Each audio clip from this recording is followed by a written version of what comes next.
نامەیەک بە ئیمێڵە گەتوانی بگەی بە هونەرمەندە دڵخوازی خۆتە. هیچ هەندێک لە گۆرانی بێژەکان گۆرانی سنوور ئارام بەیان وتوەتەوە پرسیامە تۆ کردو تا ئێستا؟ نە کەس پرسی بە من نەکردووە بڕوان ناکەم ئەگەر پرسیشان کردبێ یەک دوانێک بوون پێم وابێ بڕوان ناکەم بیرم نییە نازانم چیان پێڵێ و کەسانی کە بێ پرسی خۆ ئەو نەرمەندان گۆرانیەک ئەڵانەوە خۆی ئەزانی چی جوانە کللتوری پرس هەبێ بۆ نمونە ئێستا من خۆم لە ژیانە ماوم بۆ پرسم پێ ناکەن یعنی ئەوەنە ئێستا سوشل میدیاوە ئاسانی لاتوە بە نامەیەک بە ئیمێڵە گەتوانی بگەی بە هونەرمەندە دڵخوازی خۆتە باشە بە پرسە هیچی لێ نایەکێ لەو هونەرمەندانە کە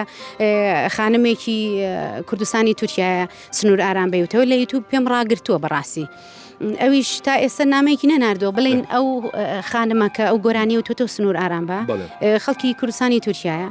گۆرانێکم پێڕاگرتۆ لە یوتیوبە بۆ لەبەر ئەوی ئەویش بە هەمان شێوە لە هەمان شار و وڵاتی منەژی کە لە لەندەنە قەیچێکە کللتوری پرس خۆشە یەک پرسب کردایە بە ئیمێڵێک ئەتوانێ بگاتە ئەو پەڕی دنیا ئەتیادی خۆ قابلە من بڵێم نە من بیڵێمەوە ئیزنمەیت خبزان خۆشە لێیتەوە خۆش